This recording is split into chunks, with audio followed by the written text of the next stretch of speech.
Now your new album, Surtur Rising. Is it Surtur? Is that right? That sounds perfect. Great, got it. Perfectly fine. Now it's released 25th of March in Europe and 29th of March in USA. Would it be fair to say, you're expecting, more recognition with this album, considering how much more popular Amon Amarth has got in the last few years? Uh, Maybe not expecting, but I definitely hope that we'll be able to continue growing like we have in the past few albums. And I think it's a very good album. So I kind of think we are going to be able to continue on this path that we're on. But I guess that's up to the fans, really, Yeah. to see if they like the album or not. Have you heard any word from, have you read any reviews yet? What people think? It's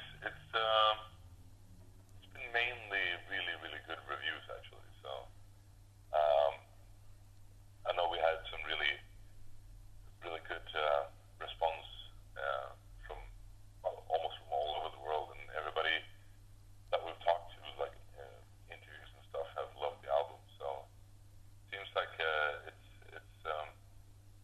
seems like media loves it anyways. Oh, that's good. That's a good start. And did you approach this record, in any new way? Did you try to map out certain things that, you wanted to do, and things you didn't want to do?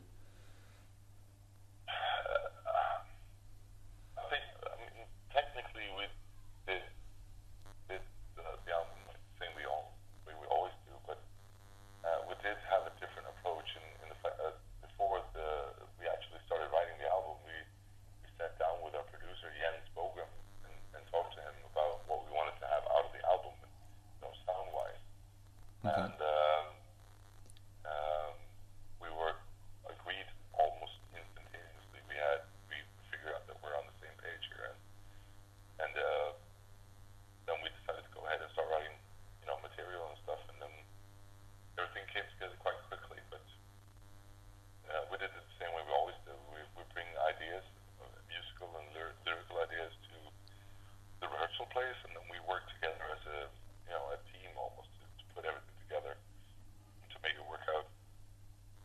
The only difference I think was that Jens actually was a little bit more involved in the creative process this time around, because he came to the rehearsal place twice to discuss some songs, what to change, what to maybe, stuff that we could make better, do better, or stuff that we could rearrange. Okay, so that's the first time, a producer's been, more involved in your work.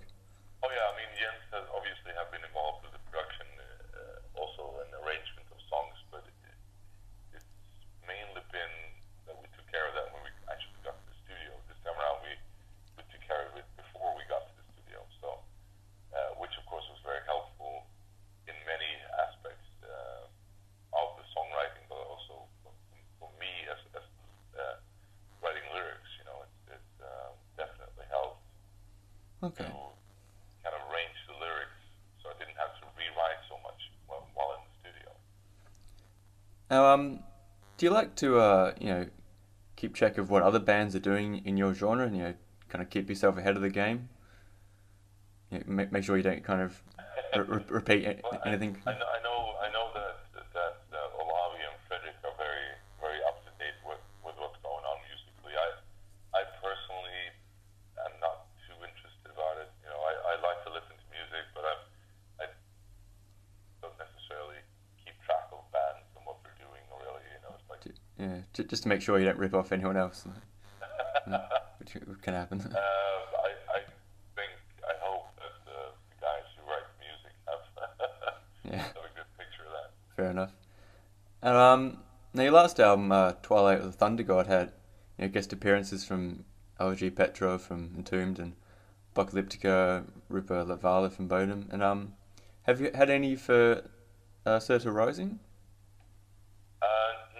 Not high profile guests. We have some people that contributed with stuff that we perhaps couldn't do ourselves. Like we have some string sections on a few songs, and I mean we don't play the cello or the violin, so we have to Hmm. get people to do that for us. But otherwise,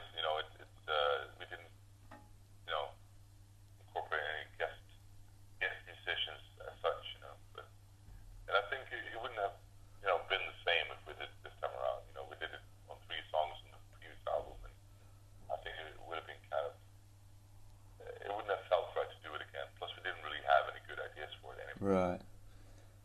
Now, I believe it's just for the bonus editions. If it covers of System of Down and Accept and Kiss, what was all that about? Like, did you choose them? I think the original idea was actually that we're going to do like separate releases, really, one in the States, one in Europe, and one in Japan, and we were going to add like a different, bonus track for each album, but we didn't really have any bonus tracks of our own to put on the album, so we decided to, record some covers, really. Yeah, they Um, seem quite unorthodox.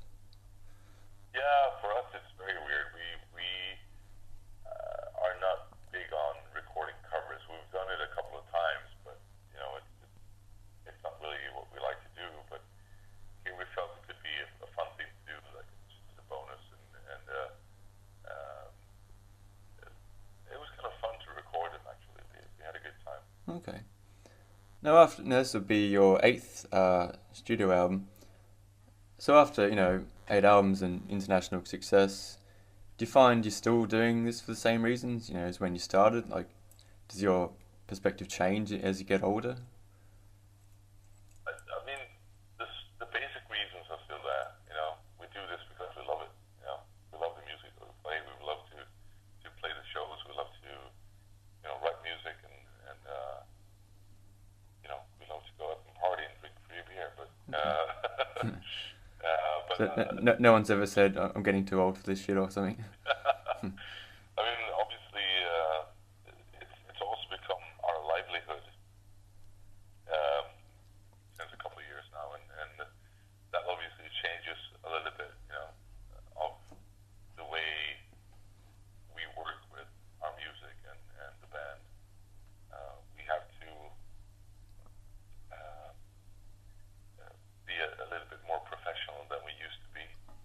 Right, so things you can't get away with now, maybe.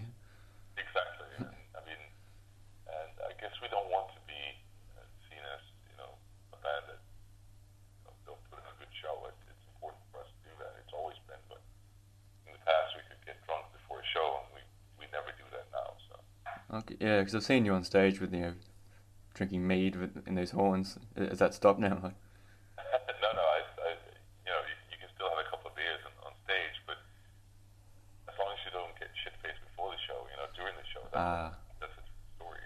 fair enough then. So, You can have some drinks, but usually the show is ended before we get too drunk. fair enough. Now, but what do you think you've got, out of Amon Amarth personally that maybe you couldn't get anywhere else?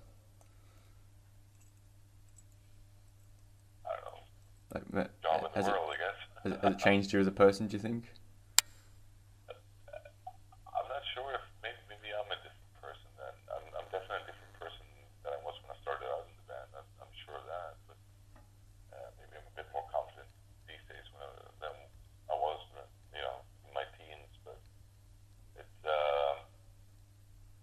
I don't know. It's hard. It's hard to say really because you don't really know what would have happened if this never happened to me. Do you ever get people, fans coming up to you and saying how much the music means to you and how much it's changed them, or?